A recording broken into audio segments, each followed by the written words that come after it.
如果半夜有人敲门问你借东西，又声称是你的邻居，你会开门吗？我最近刚租了一套房子，虽然是个老小区，但是社区治安还算可以，我便安心住了下来。可刚住下没2天，夜里的一次停电彻底打破了这份宁静。大概夜里11点钟，刚准备入睡的我被敲门声惊醒，我想打开床头灯，却发现竟然停电了。我皱了皱眉，门外的敲门声还在继续。我不耐烦地回道：“谁呀？”“阿姨你好，我是住在对门的珊珊，请问你家有蜡烛吗？”听着询问声，好像是一个小姑娘的声音，但我透过猫眼望去，楼道也漆黑一片，什么都看不清楚。“阿姨，你家有蜡烛吗？”见我没回复，门外的声音再次传来。我暗道糟糕，这才刚来就找我借东西，那以后岂不是没完没了了？我一直有点社恐，跟不熟悉的人，哪怕是小孩子都不想有过多的交集，索性我冷冷地回复了句没有。可门外的人似乎并没有听出我的冷淡，突然笑了起来，话中还带了一丝得意：“阿姨，我就知道你家没有，妈妈怕你害怕，让我给你送蜡烛来了。”他的一番话倒是让我感到了一丝愧疚。映着手机的灯光，我准备开门的时候，猛然间我注意到一个细节，因为手机刚好停留在了 WiFi 的连接页面，我发现很多 WiFi 设备的名称依然挂着。这是不是意味着，并不是整栋楼停电，而是只有我家停电了？想到这，我不禁背后一凉，门外的敲门声还在继续。“阿姨，你开个门吧，我把蜡烛给你。”此刻，门外的声音好似催命般的响起，我死死咬住嘴唇，看了眼房门已经反锁后，便再没给他任何回应。直到第2天家里依然没有电，我联系了物业才知道，原来真的是我家的电闸被人动过，而且这栋楼根本没有一个叫珊珊的小女孩，这不禁让我一阵后怕。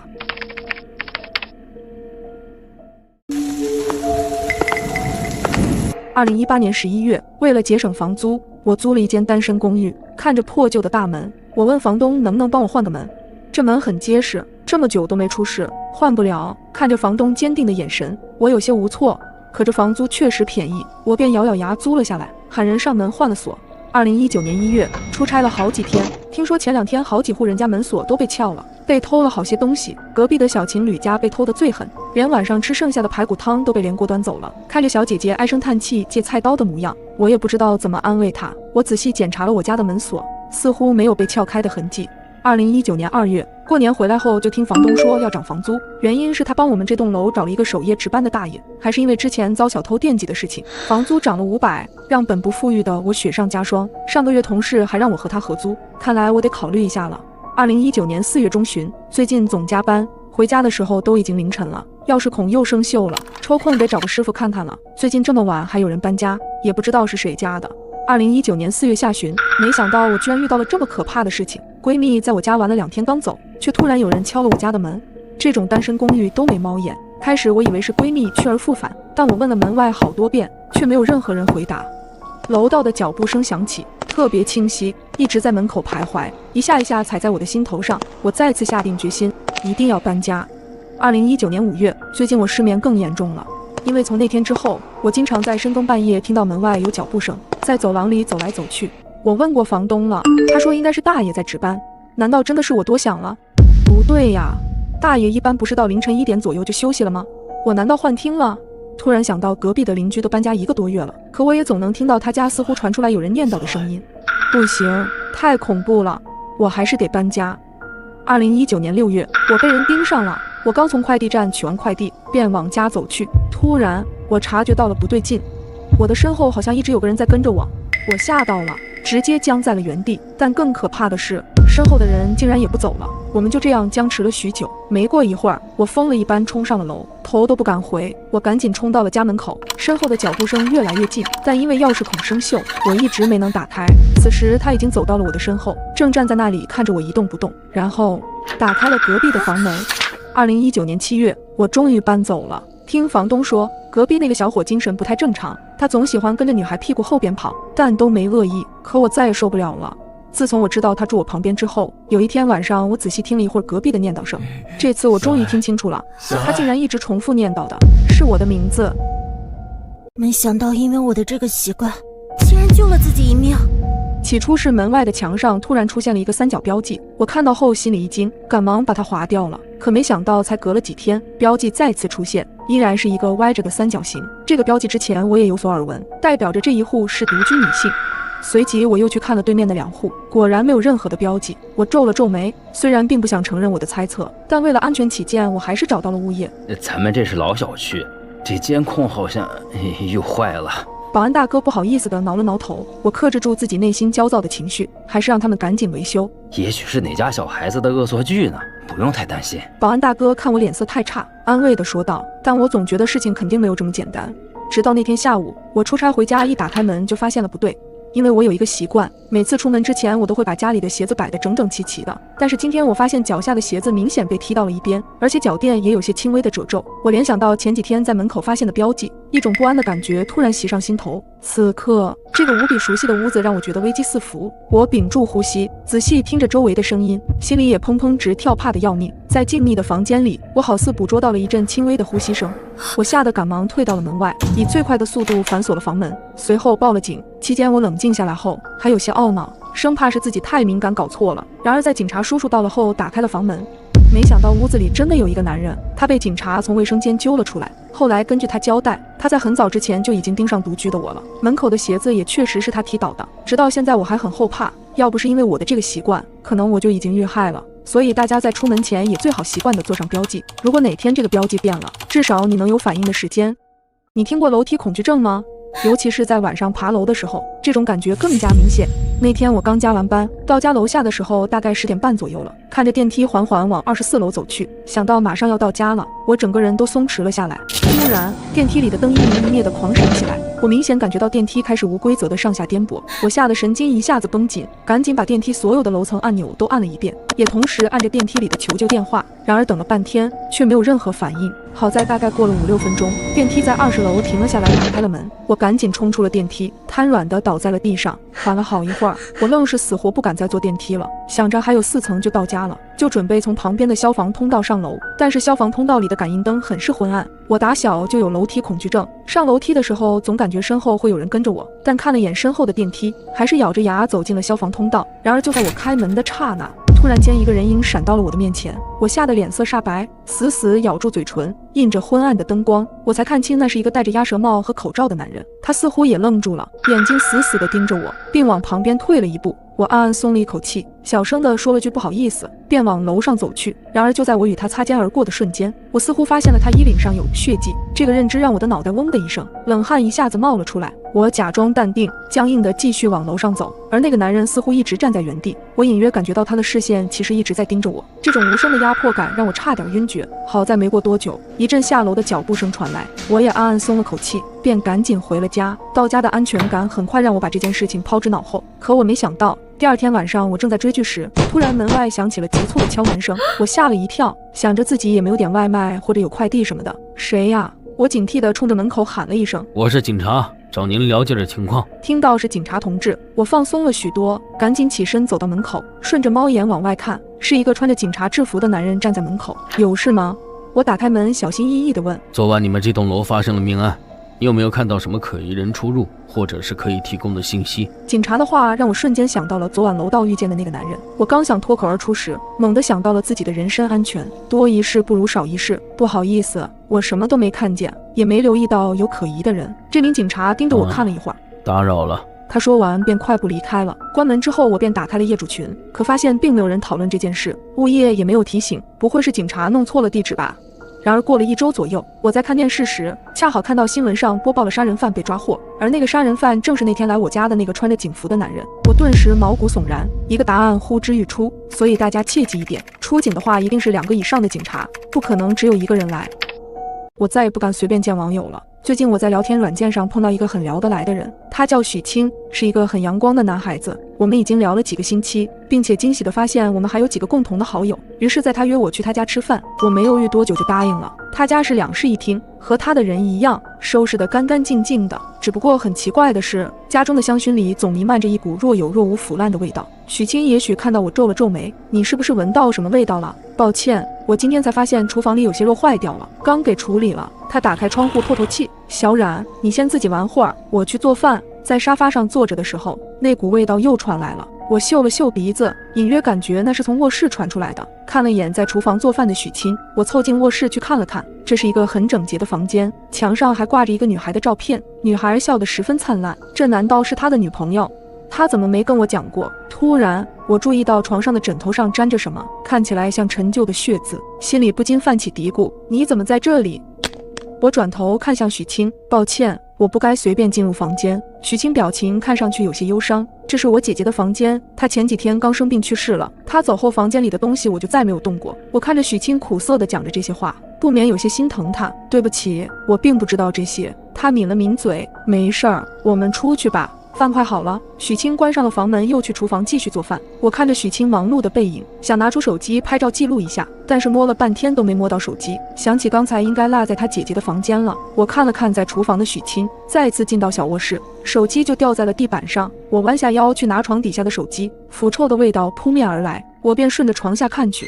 突然，一具腐烂的女尸就躺在下面，直挺挺地瞪着我。我死死捂住自己的嘴巴，一瞬间汗毛竖起。我想大声尖叫，但理智告诉我不能表现出异常。我装作若无其事地走出了卧室，努力克制住自己的颤抖。许清此刻正在厨房转身盯着我，他手上拿着刚刚切菜的菜刀，脸上挂着一个奇怪的笑容，慢慢向我走了过来。你刚刚去哪里了？我咽了咽口水，努力维持着脸上僵硬的笑。我刚刚上了个厕所，脑子里一直想着离开这里的办法。大门离我很近，但他看着我，我如果直接跑出去，肯定容易被抓住。许清，你可以给我倒杯水吗？他表情里虽然有些狐疑，但他还是转身去了厨房。看准时机，我赶忙抓起我的包，迅速开门跑了出去。电梯刚巧在我们这一层，我赶紧进入电梯，手里不停按着关门键。在电梯关门的前一刻，我隐约听到玻璃杯子摔碎的声音，并且伴随着急促的脚步声。当电梯打开，我迅速地逃了出来，冲进门口保安室并报了警，身体依旧止不住的颤抖，直到警察到来抓住了他。没过几天，警察请我去做笔录的时候，我才知道那是他姐姐的尸体。他一直不想承认姐姐死了，所以把姐姐放在家里，才能感觉到她还在。现在她已经被送去精神病院了。我松了口气回到家，虽然事情已经解决了，但那天姐姐的脸一直浮现在我眼前。我也迅速搬了家，并且把那个聊天软件永远的删除了。如果有人趁你睡觉时偷偷潜入你家，你会怎么办？昨晚蒙面男的样子历历在目，但所有有关他发来的消息又一次全都消失，查不到任何踪迹。保安发现我时，也只看到了我一个人倒在卫生间门口不省人事。我把我的疑惑跟2位警察说了，我怀疑坏人就住在我家楼上。警察对视之后看了我一眼，你住进这个小区的时候，没有仔细了解一下小区吗？你楼上那套房子是没人住的，这个我们已经确认过了。了解什么？我有种不祥的预感。此时李文的电话打了进来，问我昨晚休息的好不好。当他得知我昨晚又经历了一场死里逃生后，几乎咆哮了起来。他让我赶紧搬到新房去，无论如何也不能住在这里了。你今天才告诉我你住哪个小区，你早跟我讲，我都不会让你住在这里。李文絮絮叨叨跟我讲了很多，我才知道刚刚警察看我的眼神是什么意思。原来我住的这个小区被称为风水绝佳，所以这楼里1/3的房子买来放了骨灰盒，而我楼上那间就是。除了清明和忌日，平时不会有人来。我从不在网络搜寻任何信息，所以我根本不知道这件事。我想到前天晚上贴在窗户上那张惨白的脸，瞬间变了脸色。我肯定不敢再回小区。最终我听从了李文的建议，搬到了新房。新房是这座城市治安很好的小区。我洗了个热水澡，躺在床上。由于这2天特别折腾，我很快就睡了过去。我以为我终于可以睡一个好觉，但是半夜我再次醒了过来，手机的屏幕好像感应到我醒了，突然就亮了起来。我心里咯噔一下，屏幕上显示一条未读短信，还是那个号码。我心里非常抗拒打开信息，可鬼使神差的，我还是把手机拿了起来。打开信息只有4个字，找到你了。看着这条信息，我的神经一下子绷紧，右侧传来了清晰的呼吸声。我身边有人，转头看去，那个戴着黑色头套的怪人赫然就站在阳台前。他究竟是怎么进来的？小杰，找到你了。这声音这么熟悉，我看着他慢慢摘掉了自己的面罩，赫然是我那出差好几天的男友李文。他面色苍白，嘴角挂着诡异的微笑。此时此刻的他就像是一个魔鬼。怎么了，小杰？是我吓到你了吗？他慢慢向我靠近，我慢慢后退，一直退到门边，想打开门冲出去。然而此刻，卧室房门被砸响，就如同前几天晚上一样，但我没有停下。门外纵然是洪水猛兽，也好过眼前这个恶魔般的男人。我猛地拉开了门，门外的一幕却让我吓得差点魂飞魄散。只见一个男人正挥着拳头，一下一下朝着地上的女人，女人蜷缩在地上，痛苦的哀嚎。他的眼神朝我看来，我看着他微张着嘴，似乎想朝我说着什么，明明没有声音发出，但我却清晰的知道他说的是：杰儿，躲好，千万不要出来。女人开始还垂死挣扎，但很快就没了声息。他死了，我眼睁睁的看着他死在我的面前。此时的我泪流满面，顾不得擦眼泪，死死捂着嘴盯着这一幕。这时那个男人突然抬起头，疯狂的笑着，哈哈哈，你活该。我惊诧地盯着他，不是因为别的，而是因为那个声音我无比熟悉。随后我便昏死了过去。不知过了多久，我突然醒了过来，大口大口地喘着粗气，浑身已经被汗水浸湿，阳光透射了进来。随着时间一点一点过去，我逐渐冷静了下来。我想起来了，全都想起来了。如果有人趁你睡觉时偷偷潜入你家并偷拍了你的照片，你会怎么办？此时的我躲在小房间内，正当我以为自己已经安全的时候，手机又震动了起来，屏幕上出现了2个字：回头。我的冷汗瞬间喷涌而出。小房间我没有放任何东西，如果有人我肯定能发现，而且这是7楼啊，总不至于。正想着，我僵直着身体缓缓转过头去，眼角的余光瞥见窗户，上面似乎有个什么东西。定睛一看，一张惨白的脸正悄无声息地贴着玻璃盯着我。若不是亲身经历，我都不相信人真的会被吓晕过去。我是被警察的叫门声惊醒的。在查看现场调取监控，并且走访邻居之后，他们给了我一个让我无法接受的结果：我的家中没有任何人来过的痕迹，没有照片，没有短信，连同那个陌生的号码一起在我的手机上消失。窗外空荡荡的，根本没有惨白的脸，也没有邻居听到昨晚的砸门声。这些证据似乎都证明我昨晚经历的一切是假的，连我自己都变得不确定起来。因为被警察的敲门声惊醒的时候，我发现自己正睡在主卧室的床上。可如果是梦，我为什么会报警呢？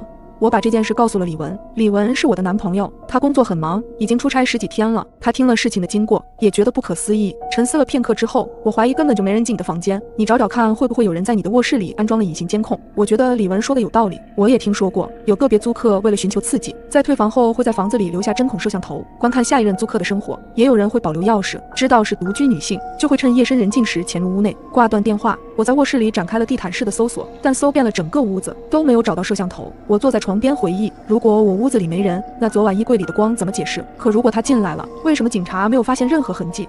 到最后，好像除了做梦，在梦游中拨打了报警电话，我也找不出更合理的解释。李文的电话又打了进来：小杰，你去咱家婚房里住吧。我有些迟疑，虽说我俩关系很好，但是毕竟还没结婚。李文也听出了我的迟疑，不行的话你就住几天宾馆，那里相对安全一些。住宾馆也不是长久之计呀，我怕他担心，所以嘴上答应了。挂断电话后，我拨通了房东的电话，征得了房东的同意后换了锁。我又亲自去物业看了监控，确定一无所获后，就跑去商场买了几个充电宝回家充电。回到家已经到了下午，精神疲惫让我躺在床上直接睡着了。没想到醒来时天已经快黑了，我做了一番充足准备，反锁大门，反锁窗户，把充电式小台灯放在了床头。9点半，我准时拉下了电闸。摄像头需要连接电源，如果卧室里真的装了监控，切断电源，对方就无法知晓我的举动了。夜晚仿佛格外的漫长，我静静地坐在床上，心存侥幸，昨晚的一切万一真的只是一场梦呢？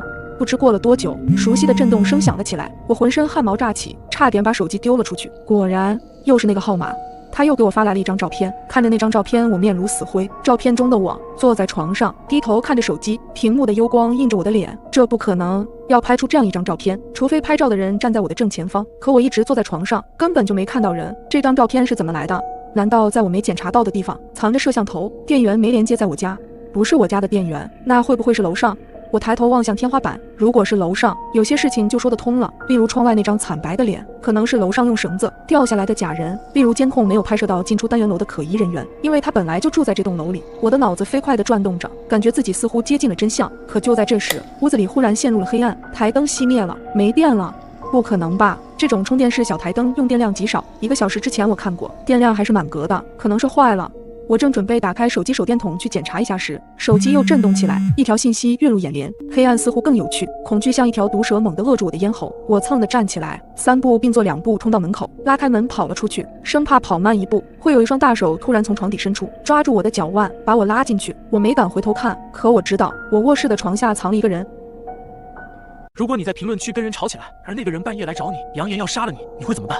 安警官发来消息说，嫌疑人已经被我们控制了，穿黑色雨衣，身上还有刀，我们在小区门口了，你下来确认下嫌疑人吧。太好了，心总算放下来了。缓了一会儿，开门准备下楼，在等电梯的时候，奇怪的声音从楼梯间传出，呵呵，可能今天神经过于紧张了，我没太多在意，径直走进电梯，心里也在想着幸亏安警官来得及时，否则不知道会发生多可怕的事。走出楼道那一刻，我有一种不好的预感，因为不远处的小区门口并没有人。我赶忙拿出手机给安警官发消息，消息打了一半，安警官突然回了一句，嘿嘿，你出来了，心里咯噔一下。而年久失修的灯此刻也散发着昏暗的灯光，时亮时灭，平常再熟悉不过的景物，此刻在我眼里分外恐怖，甚至每一处光线照不到的地方都有可能藏着这个握着刀的疯子。怎么办？我该回家还是跑出去求救呢？突然，余光瞟到了距离我5米不到的地方，站着一个人，他就在楼道口，身穿黑色雨衣，头戴棒球帽，脸上遮着口罩，只露出一双眼睛，而那双眼睛正直勾勾地盯着我。我的心猛地一沉，感觉浑身冰凉，我啊一声叫了出来，只想尽快地甩掉他，使出全身力气奔逃。果不其然，他也立刻跟了上来，救命啊！救命啊！看到不远处的保安室，呼喊地跑过去，但透过玻璃我清楚地看到保安小哥也倒在了血泊中，他把保安小哥杀了。我额头上渗出一层冷汗，我得赶快拐出小区，然后一口气甩掉他，继续拔腿猛跑，根本不敢回头看。我大口喘着气，感觉肺要炸了，仍旧不敢停下，因为我们这里是小县城，大家很早都关灯休息，所以我接连着拐了几条街区也没遇到人。回头望去，夜色浓重的街道下，那个穿着雨衣的疯子早就不见了，甩掉了吗？正当我长舒一口气的时候，身后突然传来一个声音：“你跑什么？”我吓了一大跳，回头看，立刻松了一口气，是一名民警，应该是正在巡逻。我仿佛抓住了救命稻草，迅速把今晚的经历和警察描述着。我被带到警局做着笔录，随后才了解到警局里从来没收到过我的报警电话，所以说之前我在家报警，添加安警官微信都是假的。全是那一个变态的自导自演，我一直都在他的控制下，包括当时他砸我家门，当我在门眼看到他与安警官沟通的时候，他消失了，其实就是他一直在回复我的消息，他享受的就是这种掌控的快感。通过监控，很快警察把他带了回来，除掉口罩的他是个非常陌生的面孔，他叫郑杰，是我们区的一名快递员，本身自学过网络安全技术的他，通过我家里 WiFi 操控了我的手机，所以我电话也打不出去，消息也发不进来。警察还在他家发现了一本日记，10月5号，自从小西部直播后，他的状态好像好一些了，真希望他能好起来。再看到他的笑容。10月8号，小西今天走了，如果我早点知道你的痛苦该多好，是那些对你恶言相向的人害了你。10月10号，小西，我决定为你报仇，那些伤害你的人，我会让他们付出代价。由于我在网上恶语相向，更加刺激到他有了想杀掉我的想法，并且因为工作原因，保安小哥长期对他的辱骂也让他无法忍受。而在网络中，总有一群人不现身份藏在屏幕后，在他人身上毫无顾忌倾泻着自己的喜怒哀乐，一边津津有味的吃瓜看戏，一边戾气满满的发表评论。即使不明真相，但总要推波助澜。我们与恶的距离到底有多远？你相不相信？也许你曾在网络里杀死过陌生人。深夜我刷视频，在评论区跟人吵起来，我打了一大段话骂了个爽后，对方却不说话了，他沉默半晌，缓缓打出一句话：“嘿嘿，我现在就去杀了你。”我刚想笑，微信却突然弹出一个完全陌生的头像，他发来的消息竟然是我家的地址定位，我的心咯噔一下，连忙回复：“神经病，你他妈谁啊？”对方却不再理睬我，我盯着手机许久不见回复，心情稍微平缓了一点，应该是巧合吧，也许只是发错人了而已。但突然收到陌生人发来的定位，居然还是自己的住址，属实让我心里有些发毛。一片漆黑的头像，没有备注，网名是一个骷髅头的表情，怪瘆人的。回忆许久，我怎么都想不起来这人到底是谁，直接删了算了，按下确定键。我端起手机继续刷视频，刚点进一个美女的直播间，屏幕上方又弹出微信消息，我点进去一看，心里顿时一惊，又是这个熟悉的黑色头像。他发来了一张照片，照片里是空无一人的公交车厢，没有开灯，黑乎乎的，只有正前方的 LED 滚动灯牌散发着微弱的红色光芒。我的目光瞬间被灯牌上的滚动字吸引住了。303路夜班，南江绿湖公园紫荆花苑小区。这趟夜班车的终点站正是我所居住的小区。什么意思？他要来我这里？我不是明明已经把他删掉了吗？心跳加速，我感到事情的不对。这时我的余光注意到一处细节，照片的右下角露出了拍照者的半截手，虽然光线很暗，但依然能依稀辨认出有个长条形的东西被他握在手里。下一秒看清后，我后背冒出了冷汗，那是一把刀。我去你大爷的！你他妈谁啊？你到底想干嘛？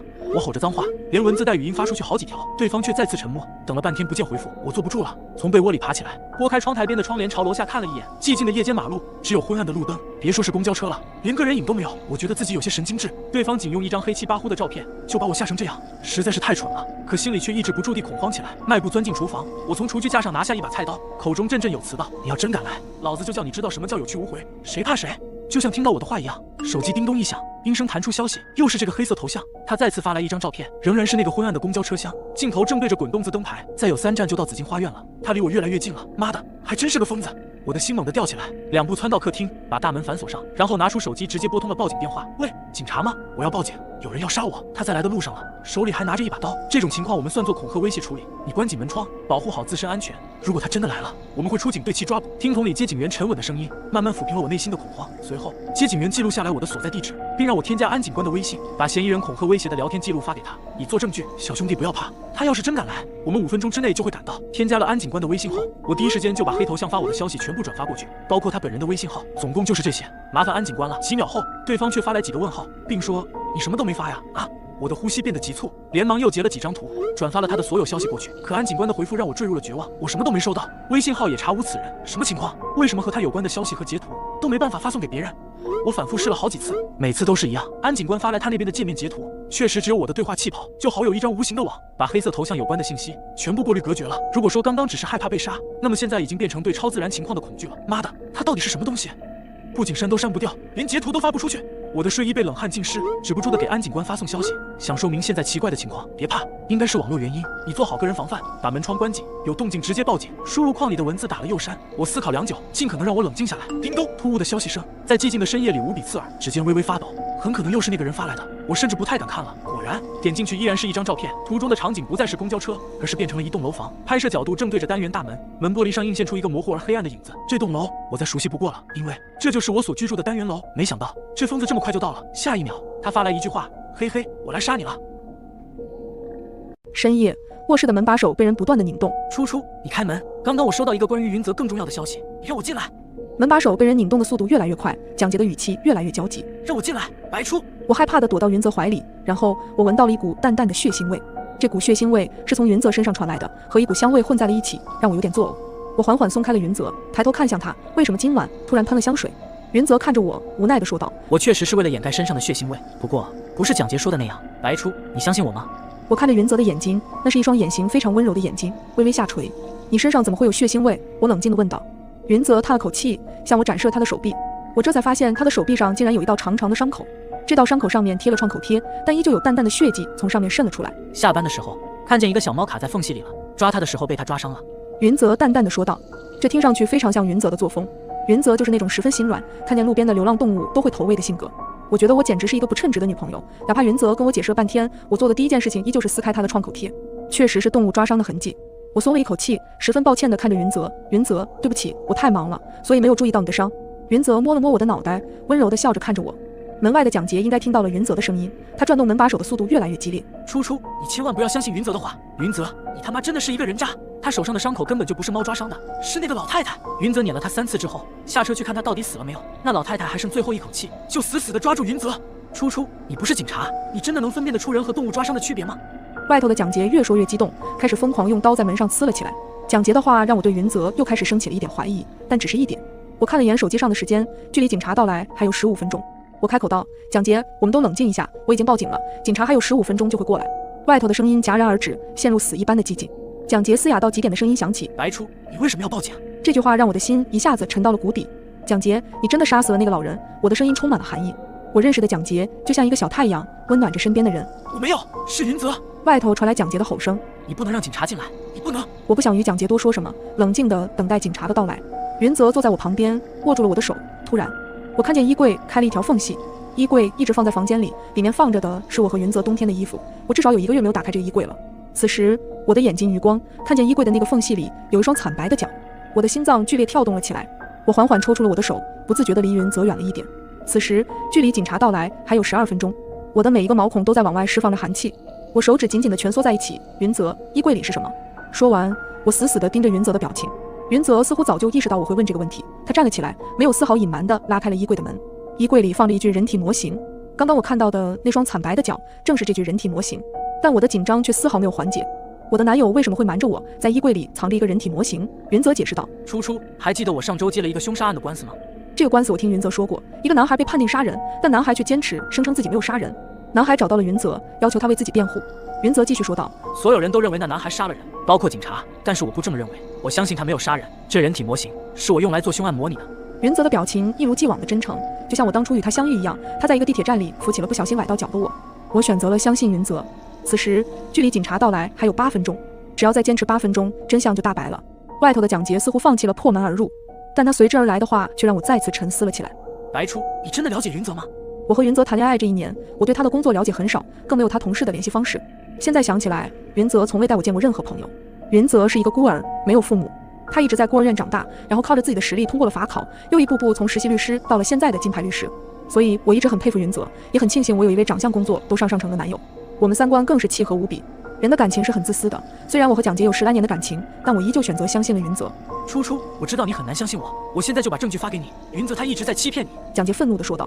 我的微信响了好几下，蒋洁把所谓的证据发给了我。我抬头看云泽，云泽眼里闪烁着奇异的光芒。我看到他的手放在了睡衣的口袋里，那里凸起了一个形状。我的嘴唇哆嗦了几下，脚步缓缓地朝着门边靠近。我一边注视云泽的举动，一边看了眼微信。嘘，别出声，楼下有人。我睡得正熟的时候，男友突然捂住了我的嘴巴。我睁开眼睛，看到的是他在黑暗中恐惧的双眼。他的手紧紧地捂住我，手心很湿，看得出他非常紧张。我看了眼床边的闹钟，现在是凌晨1点半。我们住的是复式公寓，房门是统一的密码锁，楼下大厅有保安24小时守着。但现在男友却告诉我楼下有人，房间的门依然紧闭着，却没有上锁。我看到从房门底下的缝隙里透出来了一丝光亮。我们习惯很好，而且都有一点强迫症，睡前会反复检查楼下的灯是否忘记关了。临睡前我还特意看了一遍，我记得很清楚，灯是我亲自关掉的。